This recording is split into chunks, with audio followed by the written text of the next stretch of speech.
Chers Clutangeoises, chers Clutangeois, mesdames, messieurs, tout d'abord, soyez tous remerciés de votre présence à cette manifestation. C'est une joie pour nous de vous voir nombreux et c'est notre plaisir de pouvoir vous accueillir à Clutange. 2017 a été marqué par des changements politiques importants pour le monde et pour notre pays. Aux États-Unis, depuis qu'il est aux commandes, Donald Trump ne cesse de réveiller les poids de conflit avec ceux qui lui déplaisent. Palestine, Corée, Iran et autres. Dans un but unique, que ces provocations suscitent des réactions qui justifieraient ensuite des interventions musclées. C'est un vrai danger pour l'équilibre international, pour les peuples et pour la paix. En France, depuis le mois de mai, nous avons un nouveau président. En fait, non. Selon l'image qu'il se donne, c'est un président nouveau, avec des mots nouveaux, les feignants, les gens qui ne sont rien, des mots qui marquent le mépris, avec aussi des pensées qu'il dit nouvelles, outrageusement relayées par nombre de médias. Il appelle ça de la pédagogie. J'espère juste que ce n'est pas seulement ça que je fais depuis 30 ans. Les Français doivent accepter ces réformes, c'est ce qu'il dit. Sous-entendu, sa politique. S'ils ne le font pas, ils doivent accepter d'être traités au mieux de cyniques, d'extrémistes, au pire d'être accusés, je cite, de foutre le bordel. Les retraités doivent admettre qu'ils sont riches avec 1 200 € par mois. Les chômeurs doivent arrêter de profiter du système et d'utiliser leurs indemnités pour partir 2 ans en vacances. Les jeunes doivent comprendre qu'il leur faut travailler plus que 35 heures. Les salariés français doivent comprendre qu'ils sont trop payés et trop protégés. Voilà le discours que l'on entend. Et pour cela, le gouvernement invente le kit de licenciement. Pour le coup, c'est une nouveauté. Le kit de licenciement pour les employeurs avec licenciement abusif à bas coût, rupture conventionnelle collective, courrier pré-rempli et suppression des accords de branche. Et je pourrais continuer la liste. Nul n'est besoin de trop gratter le vernis pour apercevoir derrière cette nouveauté de façade les désirs réalisés de l'oligarchie financière et médiatique qui l'a amené au pouvoir et qui désormais parle par sa bouche et agit par son bras. Et je ne veux même pas parler de certains nouveaux députés de la majorité qui découvrent que le travail d'élu demande du temps ou qui redécouvrent, horreur suprême, le goût des pâtes. 2017 devait marquer une rupture. J'espérais, dans plus de décence, pour loger les sans-abri quels qu'ils soient. Mais les logements d'urgence et les centres d'hébergement sont au bord de l'asphyxie et relèvent souvent de l'indécence. J'espérais dans plus de dignité, mais on appauvrit les Français. J'espérais dans plus de justice, mais on privilégie les plus riches et les premiers de cordée. Mais comme dit le poète, de l'espoir, il y en aura sur les rameaux. Nous agissons pour cela. À Clutange, 2017 a été une année difficile et 2018 le sera aussi.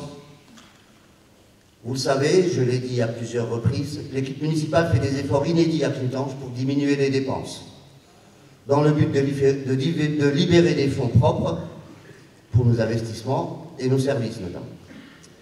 Mais depuis quelques années déjà, les baisses de dotation d'État s'accumulent, ajoutées en partie à la baisse de notre population.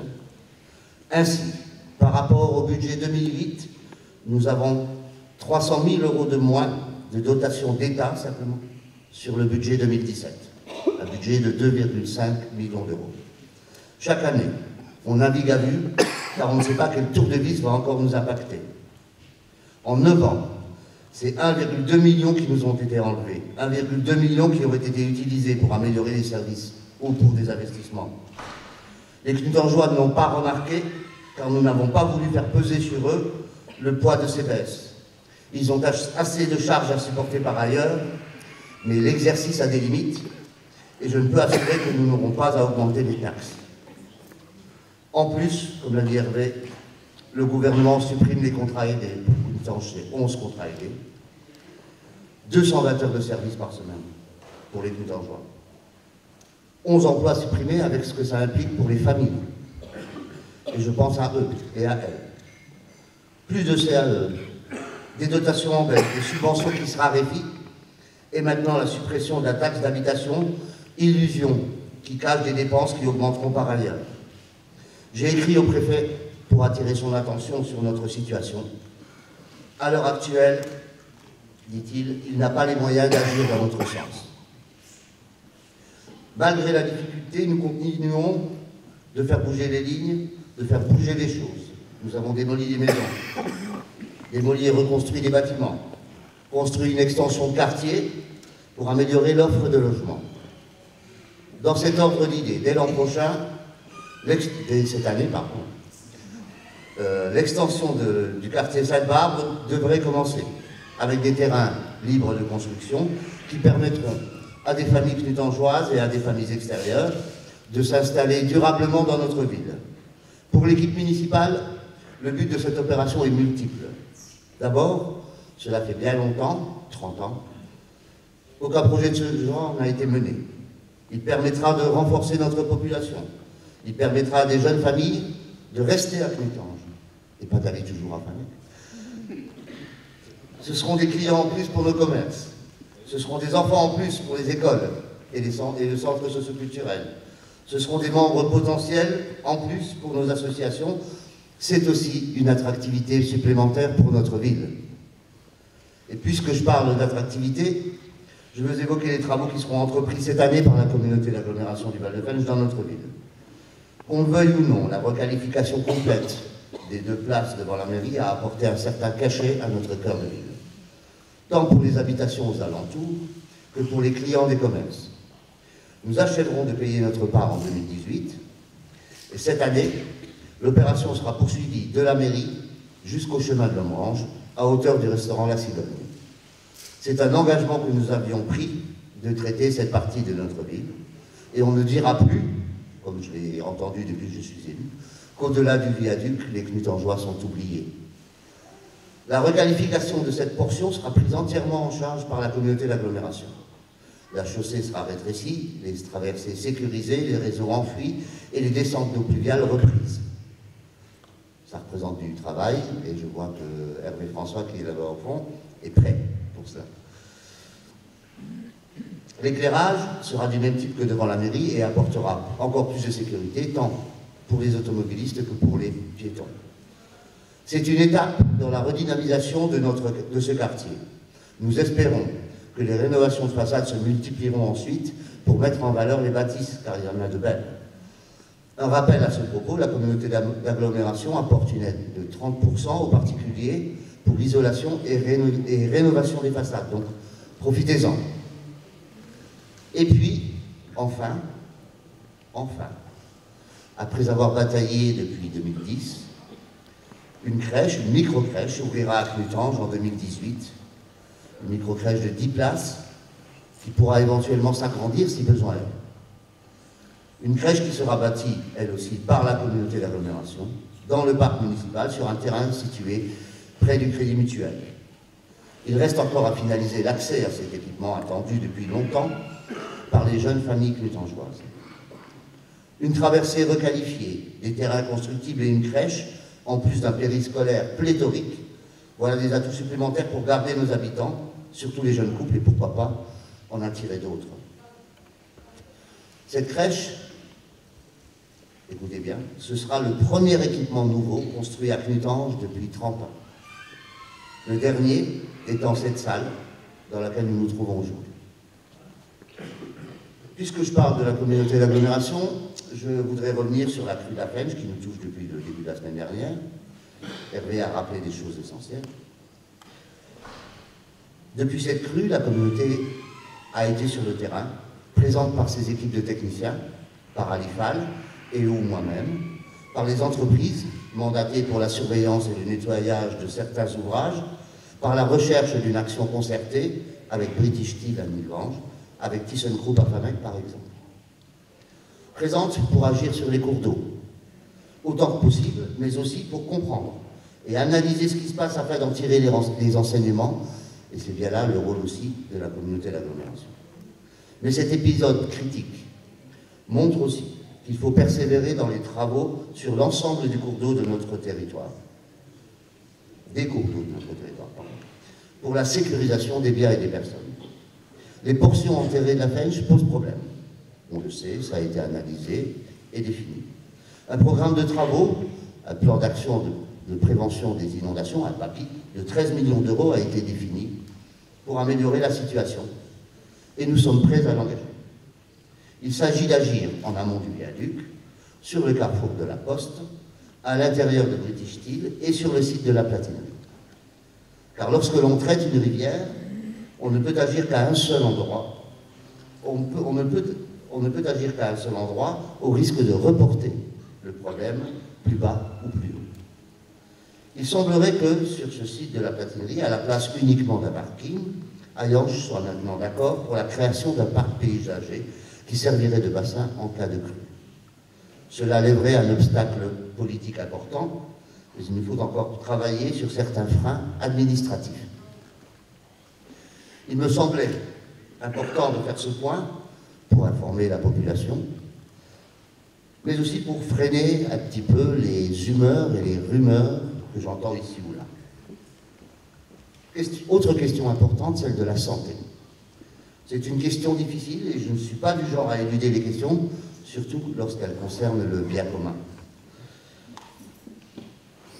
La communauté d'agglomération a pris cette compétence pour aider à la création de maisons de santé sur notre territoire. Mais les communes ne restent pas les bras croisés. À Knutange, nous avons acquis un terrain, proche de la place de Gaulle, pour y installer des services et ou des logements. C'est dans ce but, d'ailleurs, que nous avons déplacé le monument aux morts. Malgré plusieurs contacts, nous n'avons pas trouvé pour l'instant de promoteur fiable pour ce projet. Néanmoins, les choses bougent dans notre ville. Un laboratoire d'analyse médicale va se créer en face de la mairie. Un cabinet d'orthophonistes va ouvrir en face de Norma. D'autres projets sont en gestation.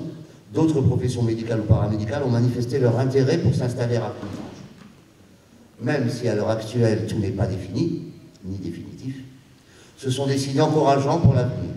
Des signes qui marquent aussi un nouvel attrait de notre cœur de ville. Autre sujet d'interrogation, notre ancien lycée. L'ensemble du site nous a été rétrocédé par la région Grand Est en juillet dernier. D'importants aménagements doivent être entrepris pour séparer les réseaux électriques, d'assainissement, de chauffage, qui étaient communs aux classes, aux ateliers, à la demi-pension et à la maison de fonction. C'est une étape indispensable qui nécessitera des investissements. Ensuite, il nous faudra réfléchir à l'avenir de ce site, en fonction aussi des besoins en équipement de notre population, mais aussi des besoins financiers de notre budget. Pour cela, nous faisons appel aux Knutangeoises et aux Knutangeois qui veulent participer à cette réflexion importante. Ils peuvent se manifester auprès des élus ou directement auprès de la mairie. Les premières pistes nous amènent à envisager à la fois une partie qui serait louée et une autre pour créer logement et ou équipement. La salle du stade, Hervé l'a dit, fait l'objet d'une rénovation complète grâce à une subvention de 475 000 € de la part de la région Lorraine, et qui sera donc payée par la région Grand Est. Les clubs ont été associés au projet, comme c'est notre démarche habituelle, et le tennis de table notamment bénéficiera d'installations totalement adaptées et aux normes de compétition. Je pense que c'est un effort conséquent qui, je l'espère, devrait effacer les 400 € de dépenses que le club a dû assumer pour une petite année pour la liaison Internet. Afin de donner des outils plus pertinents à nos enfants, la municipalité, en accord avec les équipes enseignantes, a doté les écoles maternelles d'équipements numériques pour les écoles primaires. Cela devrait venir en 2018 si l'Éducation nationale continue d'en assurer une part du financement. Dans le domaine de l'enfance et de la jeunesse, dans le domaine des familles aussi, je veux remercier l'Espace Arc-en-Ciel et ses équipes du travail qu'ils effectuent tout au long de l'année pour notre population. La municipalité fait un effort supplémentaire cette année pour l'accueil des enfants. Désormais, ils sont aussi accueillis le mercredi pour le repas de midi. C'est un plus pour les enfants et ça enlève une épine du pied aux parents dans la gestion quotidienne de leur temps. Mais cela aussi risque de changer, car nous aurons à décider ensemble, avec les équipes éducatives et les parents d'élèves, des rythmes scolaires. Là aussi, il faudra à la fois prendre en compte les besoins de l'enfant, les souhaits des familles et les moyens financiers de la commune. Et ça n'est pas une mince affaire. Plusieurs temps forts dans les manifestations en 2017.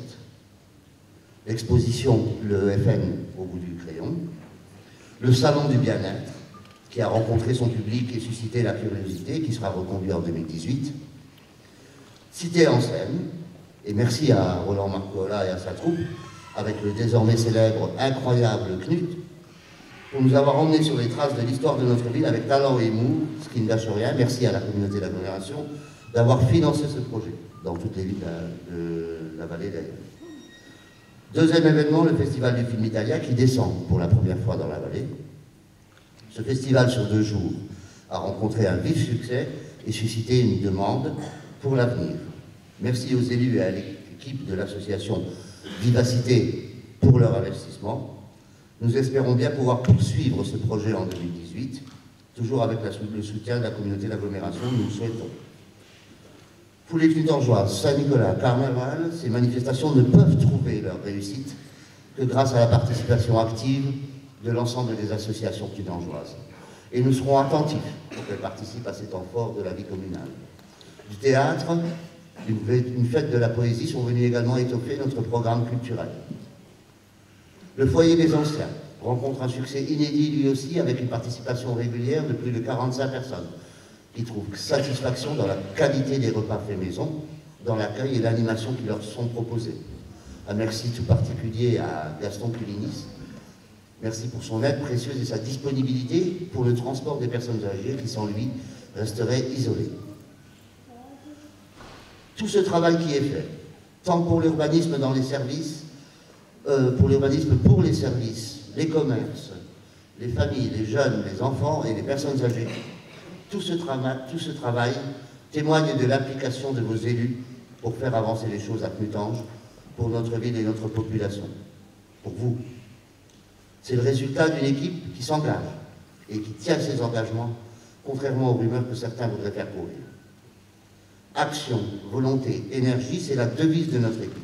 C'est le leitmotiv de ces hommes et de ces femmes qui sont derrière moi, qui choisissent de faire plutôt que d'être ou de paraître.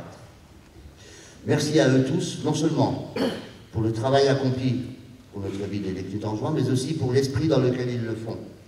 Et il leur faudra encore de l'énergie pour mener à bien les projets de cette année. Je compte sur vous. Et on rit pas. J'en profite pour remercier vos proches et les miens pour leur patience et pour leur soutien. Vous le voyez, l'année qui s'ouvre sera riche en nouveautés pour notre ville et pour les Clutangeois, car en plus de ce programme, nous n'oublions pas de travailler dans les différents secteurs de notre ville afin d'offrir à chacun un cadre de vie plus agréable, plus sûr, grâce à l'action performante de notre nouveau policier municipal, Marcel Wirth, et de la police nationale. Mais on attend toujours les renforts promis par M. Macron. L'objectif de l'équipe municipale reste que chacun puisse trouver sa place dans notre ville, que chacun puisse l'apprécier dans différents domaines et que l'attractivité de notre ville s'améliore. À Clutange ou ailleurs, pour chacun d'entre vous, je souhaite une année 2018 faite d'espérance, de joie simple, d'énergie et de projets. Que votre santé vous le permette, que votre volonté reste intacte malgré les embûches de la vie. Car comme le disait René Char, le réel, quelquefois, désaltère l'espérance. C'est pourquoi, contre toute attente, l'espérance survit. Bonne année à tous et merci de m'avoir écouté.